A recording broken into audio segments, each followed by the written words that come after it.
On the bitter cold morning of December 15th, 1887, something unspeakable shattered the quiet dignity of Maple Grove, Pennsylvania. Inside the grand Victorian mansion at 447 Elm Street, 3 members of the Sterling family would meet their end. In the most horrific manner imaginable. 26 brutal wounds inflicted by a coal shovel. Before we jump back in, tell us where you're tuning in from. And if this story touches you, make sure you're subscribed because tomorrow I've saved something extra special for you. Blood soaked through Persian rugs and stained hand-carved mahogany. Furniture. The killer moved through the house methodically, deliberately, leaving behind a scene so gruesome that seasoned police officers would refuse to speak of it for decades to come. What makes this case truly chilling is not just the savagery of the murders, but the fact that the perpetrator lived among the victims for months afterward, sharing meals, attending church services, and grieving publicly while hiding the most monstrous secret imaginable. The investigation that followed would expose the rotting foundation beneath one of Pennsylvania's most respected families, revealing secrets so dark that the authorities considered burying the truth permanently to protect the community's sanity. The year 1887 found Maple Grove, Pennsylvania, struggling with the growing pains of industrial prosperity. Once a sleepy farming community nestled in the rolling hills 30 miles south of Pittsburgh, the town had transformed almost overnight when coal was discovered beneath its fertile soil. The Sterling Coal Company, founded by patriarch Thomas Sterling in 1869, had grown from a modest mining operation into one of the region's most powerful enterprises, employing nearly 800 men and controlling vast stretches of mineral-rich land. Thomas Sterling himself was a figure of considerable influence and equal controversy. At 63, he commanded respect through a combination of business acumen and ruthless determination that had earned him both fortune and enemies. His weathered face bore the permanent scowl of a man who had clawed his way up from poverty, and his pale blue eyes held a coldness that made even his closest associates uncomfortable. Standing 6 feet tall with broad shoulders and calloused hands, Thomas never let anyone forget that he had worked alongside his miners in the early days, descending into the dangerous shafts that had built his empire. The Sterling Mansion on Elm Street stood as a monument to Thomas's success and his desire to distance himself from his humble origins. The 3-story Victorian structure, with its ornate gingerbread trim and wraparound porch, dominated the residential district where Maple Grove's elite had built their homes. Inside, crystal chandeliers cast light on imported wallpaper, while servants moved quietly through rooms filled with furniture shipped from Philadelphia and New York. It was a house designed to impress, to intimidate, and to remind visitors that the Sterlings had transcended their working-class beginnings. Thomas's wife, Eleanor, presented the perfect image of a wealthy industrialist spouse. At 58, she maintained the rigid posture and careful diction of someone who had worked hard to master the social graces expected of her position. Her graying hair was always perfectly arranged, her clothing impeccably tailored, and her manner coolly polite. But those who knew her well understood that Eleanor's transformation from a miner's daughter to the wife of a coal baron had come at a considerable personal cost. The spontaneous laughter and warm smile of her youth had gradually been replaced by a mask of respectability that rarely slipped in public. The Sterling household also included Thomas's younger brother, William, a man whose life had taken a markedly different path. At 59, William possessed the same tall frame and strong features as his older brother, but where Thomas radiated authority and determination, William seemed perpetually uncomfortable in his own skin. He had arrived at the Elm Street mansion 6 months earlier, ostensibly to help with the family's business interests, but everyone understood that his presence was actually the result of financial difficulties that had forced him to depend on his brother's charity. The arrangement had created a tension that permeated every interaction between the two men, with Thomas's patronizing generosity constantly reminding William of his failures and dependence. Living among them was someone whose perspective would later prove crucial to understanding the events that followed. Margaret O'Connell had been hired as the Sterling family's live-in housekeeper 3 years earlier, arriving from County Donegal with little more than a strong work ethic and desperate need for employment. At 28, she possessed the kind of quiet intelligence that allowed her to observe family dynamics while remaining largely invisible to those she served.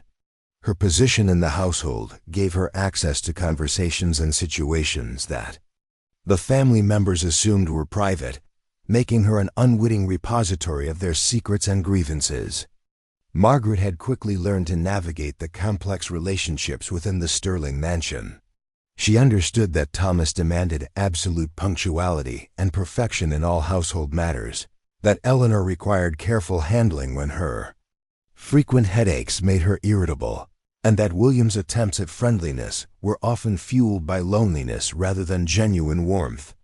More importantly, she had developed an instinct for recognizing when family tensions were escalating beyond their normal levels, a skill that would prove vital as the winter of 1887 progressed.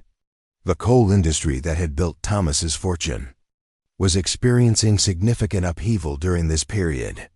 Labor disputes had become increasingly common as miners organized to demand better working conditions and higher wages. Preparing and narrating this story took us a lot of time, so if you are enjoying it, subscribe to our channel. It means a lot to us. Now back to the story. The Sterling mines had been relatively free of serious trouble, but Thomas could see storm clouds gathering on the horizon. Competitors were offering higher wages to attract experienced workers, while production costs continued to rise. Most troubling of all, several major contracts were set to expire within the next year, and renewal negotiations were proving more difficult than expected. These business pressures had begun to affect Thomas's behavior at home. His naturally stern demeanor had hardened into something approaching cruelty, particularly in his dealings with William.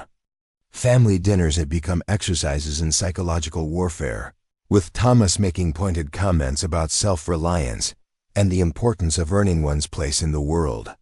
Eleanor would sit silently through these meals, her discomfort evident to Margaret as she served the courses, while William's face would flush with embarrassment and barely controlled anger. The financial arrangements between the brothers had become a source of particular friction. William had borrowed heavily from Thomas over the years, using the money for a series of failed business ventures that had left him deeply in debt to his older brother. The exact amount was never discussed openly, but Margaret had overheard enough fragments of conversation to understand that it was substantial enough to essentially make William a prisoner in the Elm Street mansion.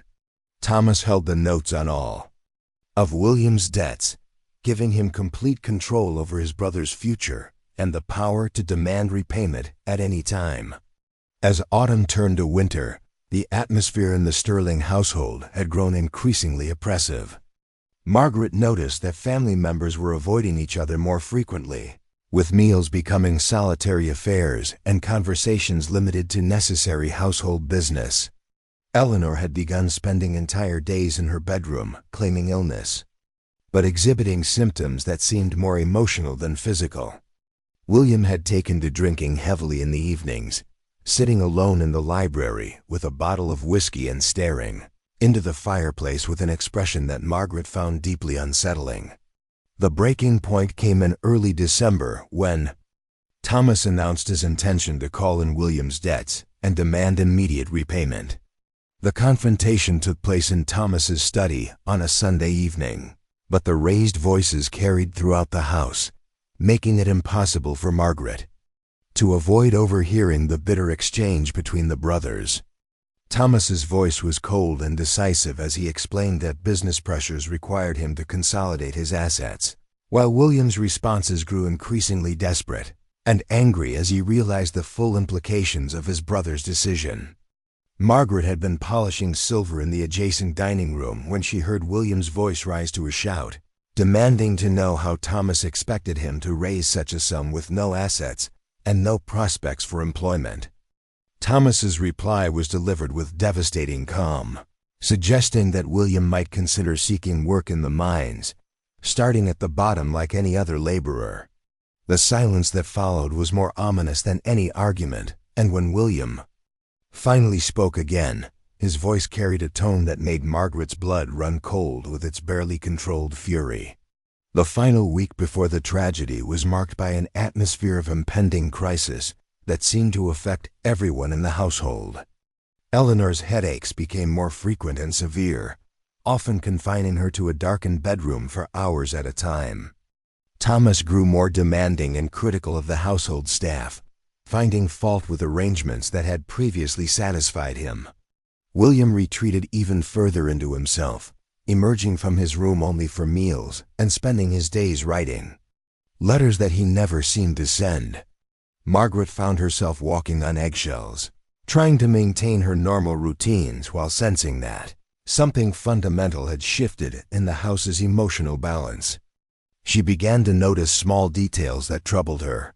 The way William would stare at his brother during meals with undisguised hatred, how Eleanor would flinch whenever Thomas raised his voice, and the increasing frequency with which family members would cease conversations abruptly when she entered a room. The Sterling mansion, once merely cold and formal, had become a place where genuine fear seemed to lurk in the shadows of every room. The morning of December 10th dawned gray and bitter, with snow threatening to fall from the heavy clouds that hung over Maple Grove like a funeral shroud. Margaret O'Connell had risen before dawn, as was her custom, but as she moved through her morning preparations in the kitchen, she could feel the weight of unspoken tensions pressing down on the Sterling mansion like a physical presence. The house itself seemed to hold its breath, waiting for something terrible to happen. Thomas Sterling's behavior had become increasingly erratic over the past few days. His usual methodical approach to business had given way to sharp, impulsive decisions that left his associates scrambling to keep pace. Margaret had overheard telephone conversations in which Thomas barked orders at mine supervisors with a harshness that exceeded even his normal severity. The coal company's offices had become a revolving door of nervous employees seeking clarification on contradictory instructions, while Thomas himself seemed oblivious to the chaos he was creating. The source of Thomas's agitation became clearer when Margaret accidentally intercepted a telegram meant for her employer. She had been dusting the front hallway when the delivery boy arrived, and in the confusion of the moment, she had signed for the message before realizing her mistake. The telegram was from Harrison Brothers Coal Company in Pittsburgh, and its contents were brief but devastating. The contract renewal that Thomas had been counting on to stabilize his finances had been awarded to a competitor, effective immediately. The loss represented nearly 30% of the Sterling Company's annual revenue. Margaret had quickly delivered the telegram to Thomas's study, but not before the implications had sunk in. She understood enough about the family's business to recognize that this development would put enormous pressure on Thomas's other ventures, including his decision to call in William's debts. What she didn't anticipate was how quickly the news would transform Thomas from a stern but predictable patriarch into something far more dangerous. The confrontation between Thomas and Eleanor that evening revealed the full extent of the crisis facing the Sterling family. Margaret was preparing tea in the kitchen when their voices began carrying from the study, initially as heated whispers but gradually escalating into full-throated argument. Eleanor's carefully modulated tones gave way to something approaching hysteria as she demanded to know how Thomas could have allowed their financial situation to become so precarious. Her voice cracked with panic as she spoke of mortgage payments, household expenses, and the social embarrassment that would follow if they were forced to reduce their standard of living. Thomas's response was characteristically brutal in its honesty. He laid out the full scope of their difficulties with the cold precision of a coroner describing wounds. The Harrison Brothers contract was only the beginning. 2 other major customers were demanding renegotiated terms that would slash profit margins to unsustainable levels. The miners' union was organizing strikes that would cripple production if they succeeded. Most critically, the bank that held the mortgage on their Elm Street mansion was growing impatient with late payments and had begun making inquiries about the family's ability to meet their obligations. What made the conversation truly chilling was Thomas's proposed solution to their financial crisis. William's debts, which had previously been treated as family obligations to be managed over time, would now be called in immediately. Thomas planned to seize his brother's remaining assets, including a small property in Pittsburgh that William had inherited from their father, and sell them to raise cash. If William objected or proved unable to pay, Thomas would have him arrested for fraud, claiming that the loans had been obtained under false pretenses. Eleanor's reaction to this plan revealed a side of her personality that Margaret had never suspected existed. The refined lady of the house disappeared entirely, replaced by someone whose voice shook with genuine fury as she accused Thomas of destroying his own brother to save himself. She demanded to know what would happen to William once he was stripped of everything, where he would go, how he would survive. Thomas's answer was delivered with the casual indifference of someone discussing the weather. William's survival was not his responsibility, and sentiment was a luxury they could no longer afford. The argument continued for another hour, with Eleanor pleading for compassion and Thomas responding with increasingly harsh assessments of William's character and worthlessness. Margaret found herself frozen in the kitchen, unable to continue her duties but equally unable to leave without risking being discovered eavesdropping. When the study door finally slammed and Eleanor's footsteps could be heard rushing up the staircase, Margaret realized that she had witnessed the complete dissolution of whatever family bonds had held the Sterling household together. William's reaction to his impending financial ruin came the following morning in a scene that would remain burned into Margaret's memory for the rest of her life. She was sweeping the front porch when William emerged from the house carrying a leather satchel and wearing his heaviest winter coat. His face was flushed with a combination of cold air and barely controlled emotion, and his hands shook as he struggled to light a cigarette. When he noticed Margaret watching him, he paused and spoke to her directly for the first time in weeks. His voice was hoarse and strained as he explained that he was traveling to Pittsburgh to meet with potential investors who might be willing to help him establish a new business venture. The story was clearly fabricated, delivered with the desperate conviction of someone trying to convince himself as much as his listener. Margaret nodded politely and wished him success, but she could see in his eyes the look of a man who had already given up hope.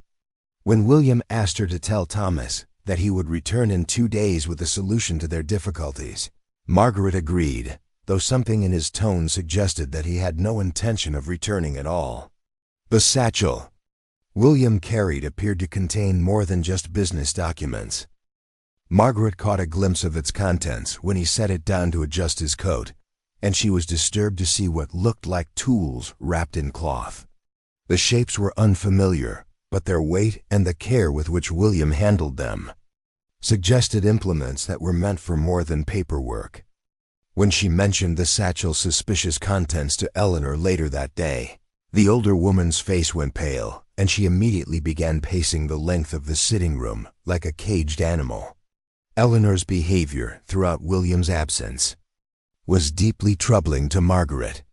The composed facade that she had maintained for years crumbled entirely, leaving behind someone who seemed to be fighting a losing battle with her own sanity. She would spend hours standing at the front windows, watching the street for signs of William's return, then retreat to her bedroom where Margaret could hear her crying through the closed door. Most disturbing were the conversations Eleanor held with herself, muttered fragments about responsibility and consequences that suggested she knew more about William's intentions than she was willing to admit. Thomas appeared oblivious to his wife's distress, focusing instead on the practical arrangements necessary to seize William's assets. He spent long hours with his attorney, a sharp-featured man named Marcus Caldwell, who visited the house twice. During William's absence, Margaret served them coffee during these meetings and couldn't help overhearing discussions about property transfers, debt collection procedures, and the legal steps necessary to have someone declared financially incompetent. Thomas's voice carried a note of satisfaction as he described the documentation he had assembled to support his claims against his brother. The weather during William's absence seemed to mirror the emotional climate inside the Sterling mansion. Snow fell continuously for 3 days, creating drifts that blocked secondary roads and made travel treacherous. The temperature dropped well below freezing, forcing Margaret to keep fires burning in multiple rooms to prevent the water pipes from freezing. The coal deliveries that normally arrived twice weekly were delayed by the weather, adding another layer of tension to an already stressful situation. The house began to feel like a fortress under siege, cut off from the outside world and slowly consuming its own resources. Margaret's duties during this period expanded beyond her normal responsibilities as she found herself serving as intermediary between Thomas and Eleanor, who had stopped speaking to each other entirely. Thomas would give her messages to relay to his wife, typically instructions about household matters or demands for information about their social obligations. Eleanor would respond with messages of her own, usually requests for Thomas to reconsider his treatment of William or pleas for him to seek alternative solutions to their financial problems. The ritualized hostility of these exchanges created an atmosphere of barely contained violence that made Margaret increasingly uncomfortable about her position in the household. The turning point came on the afternoon of December 14th, when William finally returned from Pittsburgh. Margaret was polishing silver in the dining room when she heard the front door open and saw William removing his snow-covered coat in the front hallway. His appearance shocked her. The confident, if troubled, man who had left 3 days earlier had been replaced by someone who looked as though he had aged years in the span of a few days. His eyes were red-rimmed and hollow, his clothes wrinkled and stained, and his hands trembled with what appeared to be a combination of cold and nervous exhaustion. William's reunion with his family was brief and explosive. Thomas emerged from his study to confront his brother immediately, demanding to know what progress had been made toward resolving the debt situation. William's response was delivered in a voice that Margaret barely recognized, flat and emotionless as he explained that his business prospects in Pittsburgh had failed to materialize. There would be no new venture, no miraculous solution to his financial obligations. He admitted with devastating honesty, completely ruined and at Thomas's mercy. The conversation that followed revealed the full extent of the hatred that had been building between the brothers for months. Thomas's facade of fraternal concern disappeared entirely as he laid out the timeline for William's eviction from the house and the seizure of his remaining property. William would have 1 week to pack his belongings and find alternative accommodation. After that, Thomas would proceed with legal action to recover his money, regardless of the consequences for his brother's future prospects. William's response to this ultimatum was initially one of resignation, but as Thomas continued speaking, something fundamental shifted in his demeanor. The defeated man who had entered the house began to straighten, his shoulders squaring, and his voice gaining strength as he pointed out the hypocrisy of Thomas's position. He reminded his brother of the early days of the coal company, when William had worked alongside him in the dangerous shafts for wages that barely covered their basic needs. He spoke of the loans he had co-signed when Thomas needed capital to expand the business, the personal guarantees he had provided when banks were reluctant to extend credit to an upstart mining operation. Most damaging of all was William's revelation about the true ownership of the Sterling Company. According to him, the original partnership agreement between the brothers had never been properly dissolved, making him a legal partner in the business rather than simply an employee or dependent. If Thomas proceeded with his plans to seize William's assets, William threatened to demand a full accounting of the company's finances and claim his rightful share of its profits from the past 2 decades. Thomas's reaction to these revelations was swift and vicious. He accused William of fabricating documents and making false claims in a desperate attempt to avoid the consequences of his own failures. The partnership agreement William referenced had been superseded by subsequent documents that clearly established Thomas as the sole owner of the company. Any attempt to challenge this ownership would result in criminal charges for fraud and perjury. Thomas's voice carried a cold certainty as he explained that William had no legal standing, no credible witnesses, and no resources to challenge the Sterling family's established version of events. The argument escalated rapidly from there, with both men abandoning any pretense of civility as they hurled accusations and threats at each other. Eleanor appeared at the top of the staircase, drawn by the shouting, but retreated quickly when Thomas turned his fury on her as well. Margaret found herself trapped in the dining room, unable to leave without drawing attention to her presence, but equally unable to ignore the violent emotions being unleashed just feet away from where she stood. The confrontation reached its climax when William grabbed Thomas by the shirt and shoved him against the wall of the front hallway. For a moment, Margaret thought she was about to witness actual physical violence, but Thomas recovered quickly and delivered a blow to William's stomach that doubled him over in pain. As William gasped for breath, Thomas spoke in a voice that was barely above a whisper, but carried more menace than any shout could have conveyed. He promised that if William ever touched him again, the consequences would extend far beyond simple eviction and debt collection. The threat was delivered with such cold precision that Margaret felt her blood freeze in her veins. She realized that she was witnessing something far more dangerous than a family dispute over money. The hatred between the Sterling brothers had reached a level that made violence not just possible, but inevitable. As William straightened and met his brother's gaze with equal intensity, Margaret understood that one of them would not survive much longer in the same house. The evening that followed was marked by an ominous quiet that felt more threatening than the afternoon's shouting match. William retreated to his room immediately after the confrontation, emerging only once to request that Margaret bring him his dinner on a tray. When she knocked on his door, he opened it just wide enough to accept the food, but not before she caught a glimpse of the room's interior. The furniture had been rearranged, with the heavy oak dresser pushed against the door as a barricade. More disturbing still was the sight of the leather satchel he had carried to Pittsburgh, sitting open on the bed, its contents clearly visible for the first time. The tools Margaret had glimpsed earlier were now laid out in careful rows across the coverlet: a hammer with a steel head that gleamed in the lamplight, a coal shovel with a sharpened edge that looked more like a weapon than a work implement, several smaller items that she couldn't identify, but which had the purposeful look of instruments designed for specific tasks. As William closed the door, Margaret realized that whatever he had planned for his remaining time in the Sterling house, it would not involve passive acceptance of his brother's ultimatum.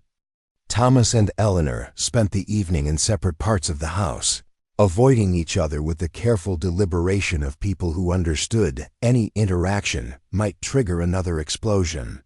Thomas remained in his study with the door locked, presumably working on the legal documents necessary to proceed against William.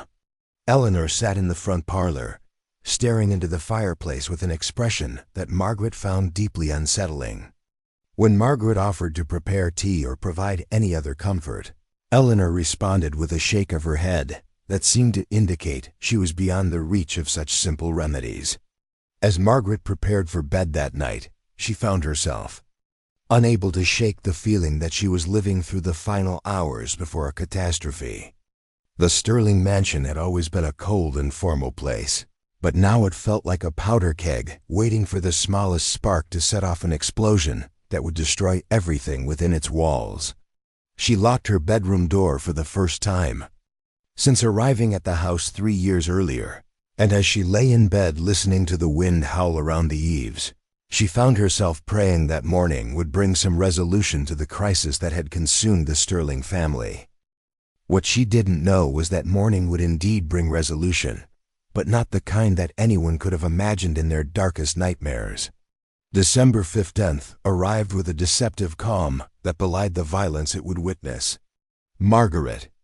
O'Connell woke before dawn to the sound of ice pellets striking her bedroom window, driven by a wind that seemed to carry the promise of worse weather to come.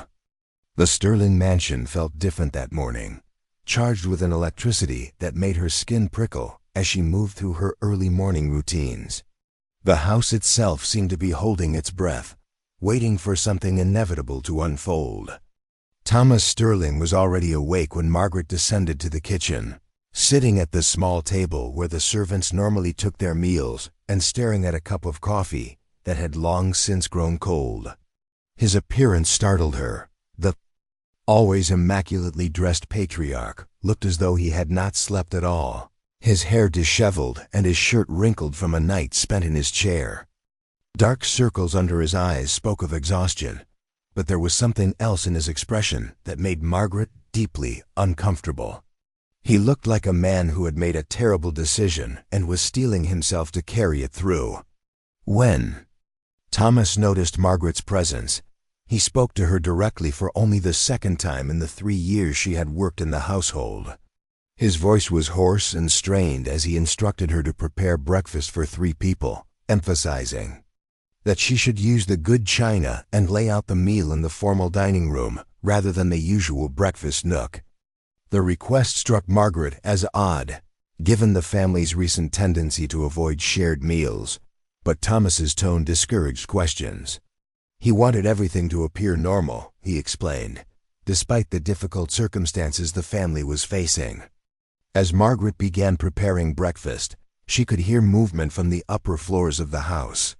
Eleanor's bedroom door opened and closed several times, accompanied by the sound of drawers being pulled out and items being moved around. William's room remained silent, which was unusual given that he was typically an early riser. When Margaret climbed the back stairs to deliver fresh linens to the guest bathroom, she noticed that William's door was slightly ajar, revealing a sliver of the room's interior that made her stomach clench with apprehension. The furniture barricade she had glimpsed the night before had been dismantled, but the tools from William's leather satchel were no longer visible on the bed. In their place lay several sheets of paper covered with William's careful handwriting, and beside them sat a small bottle of what appeared to be laudanum, the same sleeping draught that Eleanor used for her frequent headaches. The implications of this scene were too disturbing for Margaret to contemplate fully, but she found herself hurrying through the rest of her morning duties with a growing sense of urgency.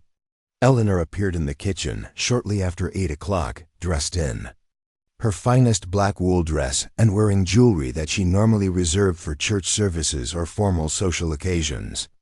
Her hair was arranged with unusual care, and she had applied cosmetics to hide the evidence of recent crying, but her hands trembled as she accepted the cup of tea that Margaret offered. When Margaret commented on her elegant appearance, Eleanor's response was delivered with a strange formality that suggested she was reciting lines from a rehearsed script. She explained that the family would be receiving visitors later that day, important business associates of Thomas who needed to see that the Sterling household remained stable and prosperous despite recent financial difficulties. It was essential that everything appear normal, that no hint of internal discord be allowed to surface during these crucial meetings. Eleanor's emphasis on the word normal carried a weight that made Margaret understand she was being given instructions rather than mere information. The breakfast that followed was unlike any meal Margaret had witnessed in the Sterling household. Thomas and Eleanor sat at opposite ends of the long dining table, maintaining a conversation that was clearly artificial in its politeness and careful neutrality. They discussed the weather, the condition of the roads, and other mundane topics, with the stilted formality of strangers making small talk. Most disturbing was the way they both kept glancing toward the empty chair where William normally sat, as though expecting him to appear at any moment. When William finally joined them, his appearance was so shocking that Margaret nearly dropped the platter she was carrying. The defeated, exhausted man she had seen the night before had been replaced by someone who radiated a calm confidence that seemed almost supernatural. His clothes were impeccably arranged, his hair perfectly combed, and his face bore an expression of serene satisfaction that was completely at odds with his desperate circumstances. He took his place at the table as though nothing had changed, greeting his brother and sister-in-law with a warmth that had been absent from their interactions for months. The conversation that William initiated over breakfast was perhaps the most chilling thing Margaret had ever heard. He spoke with genuine enthusiasm about his plans for the future, describing business opportunities that he claimed to have discovered during his recent trip to Pittsburgh. The ventures he outlined were clearly fictional, involving partnerships with companies that Margaret suspected did not exist and financial arrangements that defied common sense. What made his words truly frightening was the absolute conviction with which he delivered them, as though he genuinely believed in the fantasy he was creating. Thomas and Eleanor's responses to William's monologue revealed that they understood something was fundamentally wrong with his mental state. Thomas's attempts to inject reality into the conversation were met with William's cheerful dismissal of any obstacles or complications. Eleanor said nothing at all, but Margaret noticed that she had stopped eating entirely and was gripping her fork so tightly that her knuckles had turned white. The atmosphere around the table grew increasingly tense as William's fantasies became more elaborate and divorced from reality. The breaking point came when William announced his intention to repay all of his debts to Thomas within the next month, using profits from his imaginary business ventures. He spoke of purchasing a house in Pittsburgh, perhaps even starting a family now that his financial prospects had improved so dramatically. The delusion was so complete and delivered with such genuine happiness that Margaret realized she was witnessing the complete collapse of William's sanity under the pressure of his impossible situation. Thomas's response to his brother's fantasy was swift and brutal. He swept aside William's delusions with the cold precision of a surgeon, pointing out the impossibility of every claim and the absurdity of every plan. His voice grew harder with each word as he explained that William would be leaving the house that very afternoon, that legal proceedings to recover the debts would begin immediately, and that any further contact between them would be conducted through attorneys. The kindness was finished, Thomas declared. The time for sentiment had passed. The transformation in William's demeanor was instantaneous and terrifying. The serene confidence disappeared as though it had never existed, replaced by something that made Margaret step back toward the kitchen door.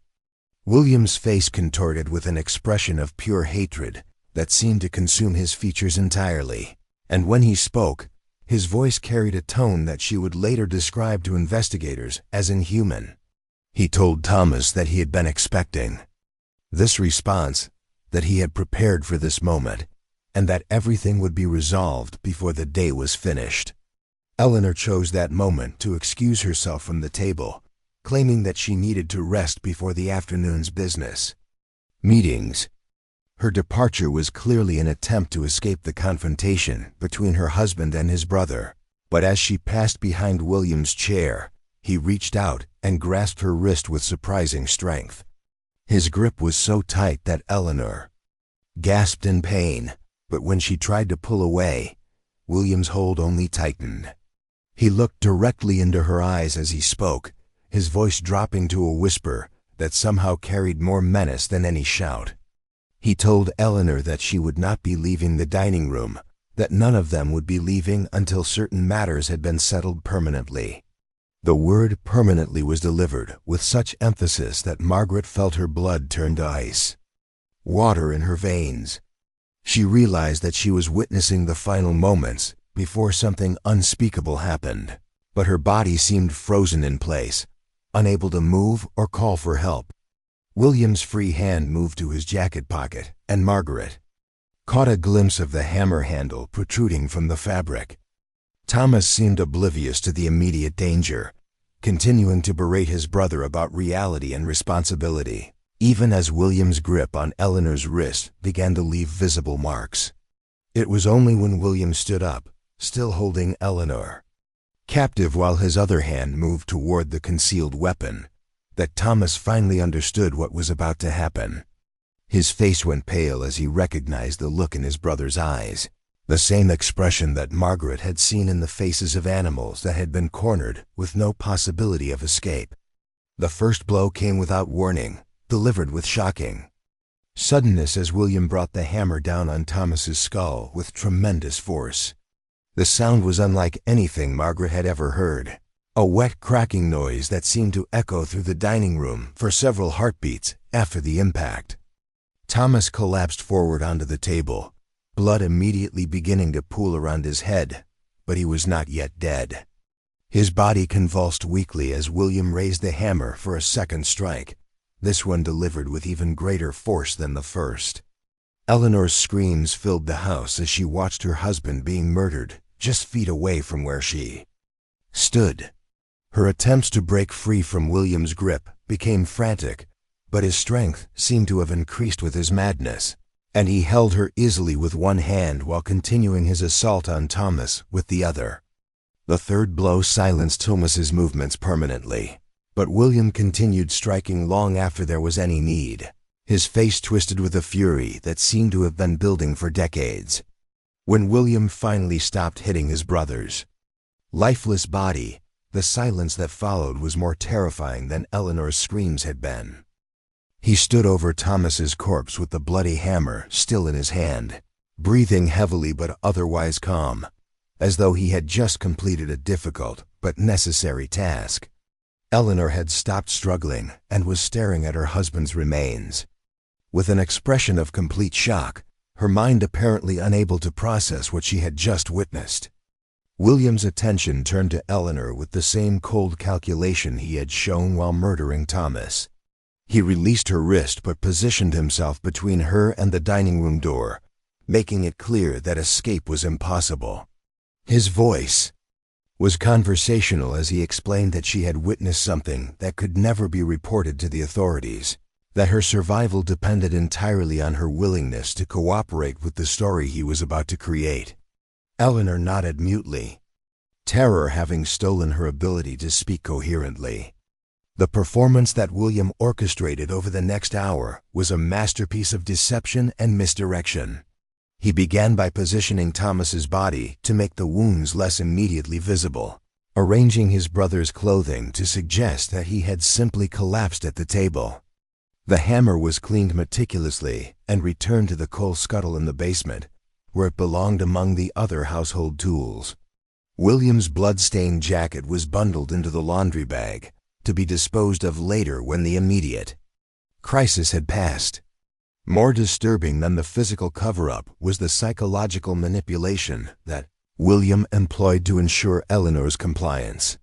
He explained to her that the authorities would never believe their story if she appeared too distressed, or if her account contained any inconsistencies. She would need to convince the investigators that Thomas had suffered some kind of sudden medical emergency, perhaps a stroke or heart attack brought on by the stress of recent business difficulties. Any deviation from this narrative would result in suspicion falling on both of them, and William made it clear that he would not hesitate to implicate Eleanor as an accomplice if she failed to play her part convincingly. Margaret remained frozen in the kitchen doorway throughout this entire ordeal, her presence apparently forgotten by both William and Eleanor in their focus on managing the immediate aftermath of the murder.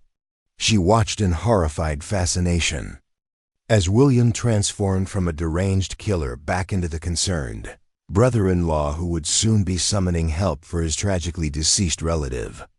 The speed and completeness of this transformation was perhaps more frightening than the violence itself, suggesting a level of calculation and control that made Margaret realize she was dealing with something far more dangerous than simple madness. The story that William prepared was elegant in its simplicity and horrifying in its plausibility. Thomas had been suffering from severe headaches and dizzy spells for several weeks, symptoms that could easily be attributed to the stress of his business difficulties. That morning, he had complained of feeling unwell but had insisted on conducting his normal activities despite Eleanor's concerns. During breakfast, he had suddenly collapsed, striking his head on the table as he fell. The head wounds that were clearly visible would be explained as injuries sustained during this collapse, rather than the result of deliberate assault. Eleanor's role in this deception was to corroborate William's account while appearing genuinely grief-stricken by her husband's sudden death. William coached her carefully on the details she should remember and the emotion she should display, emphasizing that any inconsistency or overacting could expose them both to suspicion. Eleanor's natural shock and distress would help sell the performance, but she needed to maintain enough composure to answer questions coherently and consistently. The final element of William's plan was perhaps the most cynical. He instructed Margaret to remain silent about what she had witnessed, explaining that her status as an immigrant domestic servant made her the perfect scapegoat if the authorities began to suspect murder. No one would question the word of two respectable Americans against that of an Irish girl with no family or connections to protect her. If Margaret attempted to tell the truth about what had happened, William would simply claim that she had killed Thomas herself, perhaps in a robbery attempt gone wrong or as revenge for some imagined slight. The threat was delivered with the same calm reasonableness that William had used while planning the cover-up, but Margaret understood that he was completely serious. Her survival depended on her willingness to participate in the lie that would allow a brutal murderer to escape. Justice. As William began the performance that would convince the outside world that Thomas Sterling had died of natural causes, Margaret realized that she had become an unwilling accomplice to one of the most calculated and cold-blooded crimes she could imagine. The screams that brought the neighbors running were perfectly timed and utterly convincing. William's cries for help carried just the right note of panic and desperation, while Eleanor's sobbing collapse in the front hallway would have convinced even the most skeptical observer. Within minutes, the Sterling mansion was filled with concerned neighbors, the family doctor, and eventually the local police, all of whom accepted without question the tragic story of a successful businessman struck down in his prime by the stress of modern life. As Margaret watched William accept condolences and comfort from people who had no idea they were embracing a murderer, she realized that she was witnessing something far more frightening than a simple crime of passion. This was evil disguised as respectability, violence hidden behind a mask of grief and loss. The man who had brutally murdered his own brother was now being treated as a victim himself, deserving of sympathy and support during his time of bereavement. The investigation that followed would test every aspect of William's carefully constructed deception, but as Margaret looked at the concerned faces surrounding the supposed grieving brother, she understood that the truth might be far more difficult to uncover than anyone could imagine. The Sterling family's darkest secret was now protected not just by William's lies, but by the unwillingness of their respectable community to believe that such evil could exist within their midst. Detective Samuel Morrison arrived at the Sterling mansion 3 hours after Thomas's body had been discovered, his weathered face already showing signs of skepticism that would prove prophetic in the days to come. Morrison was a methodical man in his 50s who had built his reputation on an ability to see through elaborate deceptions, and something about the scene at 447 Elm Street immediately struck him as carefully orchestrated rather than genuinely tragic. The positioning of the body, the cleanliness of the supposed accident site, and most tellingly, the behavior of the surviving family members all suggested a level of preparation that was inconsistent with sudden death. William Sterling's performance as the grieving brother was flawless in its attention to detail, but Morrison had investigated enough domestic murders to recognize when someone was trying too hard to appear innocent. William's answers to routine questions came too quickly, as though he had rehearsed them extensively, and his emotional responses seemed calibrated to produce maximum sympathy without crossing into the territory of obvious theatricality. Most suspicious of all was William's immediate volunteering of information that had not been requested. particularly his detailed account of Thomas's recent health complaints and business-related stress. Eleanor Sterling presented a more complex challenge for Morrison's investigative instincts. Her grief appeared genuine enough, but there was something in her manner that suggested she was terrified of saying the wrong thing rather than simply overwhelmed by loss. She deferred constantly to William's version of events, never adding details of her own or providing independent confirmation of the circumstances surrounding her husband's death. When Morrison attempted to interview her separately, she became increasingly agitated and insisted that William remain present to help her remember the traumatic events accurately. The physical evidence at the scene raised immediate red flags for Morrison's trained eye. Thomas Sterling's head injuries were far more severe than would be expected from a simple fall, even one that involved striking the edge of a heavy dining table. The pattern of blood spatter on the wallpaper suggested multiple impacts rather than a single collision, and the angle of the wounds indicated that they had been inflicted from above rather than as a result of falling forward. Most damning of all was the absence of any blood on the table's edge, despite William's claim that Thomas had struck his head there during his collapse. Morrison's suspicions were further aroused by the behavior of Margaret O'Connell, the Irish housekeeper whose testimony would prove crucial to understanding what had really happened in the Sterling dining room. Margaret's initial statements were consistent with the family's account of events, but Morrison noticed that she avoided eye contact while speaking and seemed to be reciting memorized responses rather than recalling actual observations. Her hands trembled throughout the interview, and she frequently glanced toward William as though seeking approval for her answers. The breakthrough in Morrison's investigation came when he began examining the Sterling family's financial records and discovered the extent of William's debts to his deceased brother. The motive for murder became clear once Morrison understood that Thomas had been planning to call in those debts immediately, effectively destroying William's future and leaving him destitute. The timing of the death, occurring just hours before William was scheduled to be evicted from the family home, was too convenient to be coincidental. Morrison's interrogation technique with William Sterling was a masterclass in psychological pressure applied with surgical precision. Rather than making direct accusations, he began by asking increasingly detailed questions about Thomas's supposed medical symptoms, forcing William to elaborate on his fictional account until inconsistencies began to emerge. William claimed that Thomas had been suffering from severe headaches for weeks, but when Morrison checked with the family physician, Dr. Henry Blackwood had no record of treating Thomas for any such condition. The detective's most effective strategy involved separating William and Eleanor for extended periods and then comparing their accounts of specific events. Small discrepancies began to accumulate into a pattern of deception that Morrison documented meticulously. Eleanor's version of the breakfast conversation differed significantly from William's, particularly regarding Thomas's mood and behavior in the minutes before his alleged collapse.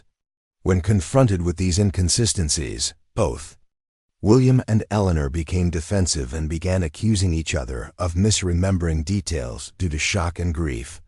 Margaret O'Connell's position became increasingly precarious as Morrison's investigation intensified.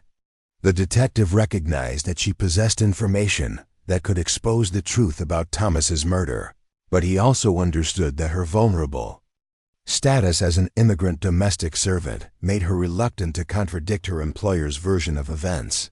Morrison spent considerable time building trust with Margaret, emphasizing that her cooperation would be rewarded with protection rather than punishment, but William's implied threats had created a level of fear that proved difficult to overcome. The turning point in Margaret's willingness to cooperate came when Morrison discovered evidence that William had been physically abusing her in the weeks following Thomas's death. Bruises on her arms and shoulders, which she had initially attributed to household accidents, formed a pattern consistent with deliberate violence. Morrison realized that William was using intimidation to ensure Margaret's continued silence, and this revelation finally convinced her that her safety depended on telling the truth rather than maintaining the lie. Margaret's detailed confession to Detective Morrison provided the missing pieces of the puzzle that had been frustrating the investigation for weeks. Her account of witnessing Thomas's brutal murder and William's subsequent cover-up was delivered with a level of specific detail that made it impossible to dismiss as fabrication or fantasy. She described the sound of the hammer striking Thomas's skull, the methodical way William had cleaned up the evidence, and the threats he had used to ensure both her silence and Eleanor's cooperation. The most damaging aspect of Margaret's testimony was her description of William's demeanor immediately after the murder. Far from being overwhelmed by what he had done, William had displayed a cold calculation that suggested extensive planning rather than impulsive violence. Margaret's account of the coaching William had provided to Eleanor about her responses to anticipated questions demonstrated a level of premeditation that transformed the case from potential manslaughter to first-degree murder. Eleanor Sterling's eventual breakdown under Morrison's questioning provided the final confirmation of Margaret's account. Faced with the detective's detailed knowledge of the actual events and unable to maintain her performance any longer, Eleanor collapsed emotionally and admitted her role as an unwilling witness to her husband's murder. Her confession revealed the full extent of William's manipulation and the threats he had used to ensure her compliance with his fabricated version of events. The arrest of William Sterling on charges of first-degree murder created a sensation in Maple Grove that extended far beyond the usual interest in local crime. The Sterling family had been pillars of the community for nearly 2 decades, and the revelation that one of their own was capable of such calculated brutality shattered many residents' faith in their ability to judge character. The coal company that had been the foundation of the family's wealth and respectability became associated with violence and deception in the public mind. William's trial began in the spring of 1888 and quickly became one of the most closely watched legal proceedings in Pennsylvania's history. The prosecution, led by District Attorney Jonathan Pierce, built their case around Margaret O'Connell's eyewitness testimony and the extensive physical evidence that Morrison had accumulated during his investigation. Pierce painted a picture of a desperate man who had murdered his own brother rather than face the consequences of his financial failures and fraudulent business dealings. The defense strategy employed by William's attorney, Harrison Mills, focused primarily on attacking Margaret's credibility as a witness. Mills emphasized her status as an Irish immigrant with no family connections or social standing, suggesting that her testimony was motivated by a desire to avoid prosecution herself. He portrayed William as a victim of circumstance who had been falsely accused by a servant seeking to deflect suspicion from her own potential involvement in Thomas's death. Margaret's testimony during the trial was the emotional centerpiece of the prosecution's case. Speaking in a clear, steady voice despite the hostile stares from William's supporters in the courtroom, she described in horrific detail what she had witnessed on the morning of December 15th. Her account of William's transformation from desperate debtor to calculating murderer was delivered with a conviction that made it impossible for even the most skeptical observers to dismiss her words as fabrication. The cross-examination conducted by defense attorney Mills was brutal in its intensity, designed to break Margaret's composure and expose inconsistencies in her story. Mills attacked every aspect of her background and character, from her immigration status to her employment history, seeking to convince the jury that her word could not be trusted against that of a respectable American businessman. Margaret endured this assault with remarkable dignity, never wavering from her account of the events despite the intense pressure being applied.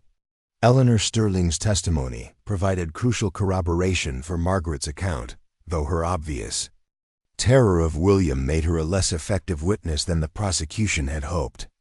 Her description of the threats William had used to ensure her silence demonstrated the level of fear he had inspired in everyone around him, but her reluctance to provide specific details sometimes frustrated the prosecutor's attempts to build a comprehensive picture of Williams' guilt. The verdict, when it finally came after 3 days of jury deliberation, was guilty on all charges. William Sterling was sentenced to death by hanging, a punishment that reflected both the brutality of his crime and the community's need to demonstrate that wealth and social position could not protect someone from the consequences of murder. The sentence was considered appropriate given the premeditated nature of the killing and Williams' callous attempts to frame innocent people for his own actions. The aftermath of the trial revealed the true cost of Williams' crimes on the surviving members of the Sterling household. Eleanor suffered a complete mental collapse and was committed to a private asylum, where she would spend her remaining years reliving the trauma of witnessing her husband's murder. Margaret O'Connell, despite her crucial role in bringing William to justice, found herself unemployable in Maple Grove and was forced to leave Pennsylvania entirely to escape the stigma associated with her involvement in the case. Detective Morrison, though successful in solving one of the most challenging cases of his career, was deeply affected by the level of evil he had encountered in the Sterling investigation. The calculated nature of Williams' crime and his willingness to destroy innocent lives to cover his tracks represented a type of human behavior that challenged Morrison's fundamental beliefs about morality and justice. He continued his police work for several more years, but never again encountered a case that demonstrated such a complete absence of human conscience. William Sterling's execution took place on a gray October morning in 1888, witnessed by a crowd of nearly 200 spectators who had gathered to see justice finally served. His final words, delivered from the gallows with chilling composure, were not an expression of remorse but a cold declaration that he regretted only being caught, rather than the murders themselves. The hangman's rope ended the life of one of Pennsylvania's most calculating killers, but the reverberations of his crimes would continue to haunt Maple Grove for generations to come. The Sterling mansion on Elm Street stood empty for nearly 5 years after the execution, its reputation so thoroughly tainted by murder and madness that no buyer could be found at any price. Local children whispered stories about ghostly figures seen in the windows and strange sounds echoing from the abandoned rooms where Thomas Sterling had met his violent end. When the property was finally sold in 1893, the new owners had every room gutted and renovated, as though they could scrub away the memory of what had happened within those walls. Margaret O'Connell vanished from Maple Grove within weeks of Williams' execution, leaving no forwarding address and severing all connections to the community that had made her famous as the Irish girl who brought down the Sterling family. Rumors persisted for years about her fate, with some claiming she had returned to Ireland, while others insisted she had moved west to start a new life under an assumed name. The truth remained elusive, as though Margaret had deliberately erased herself from history to escape the burden of what she had witnessed. In 1923, 35 years after Williams' execution, a remarkable discovery emerged from the ruins of the old Sterling Coal Company office building. Workers demolishing the structure found a hidden compartment behind a false wall containing documents that cast an entirely new light on the murders that had shocked Maple Grove decades earlier. Among the papers was a detailed confession written in Williams' own hand, apparently composed during the final weeks before his execution, but never delivered to the authorities.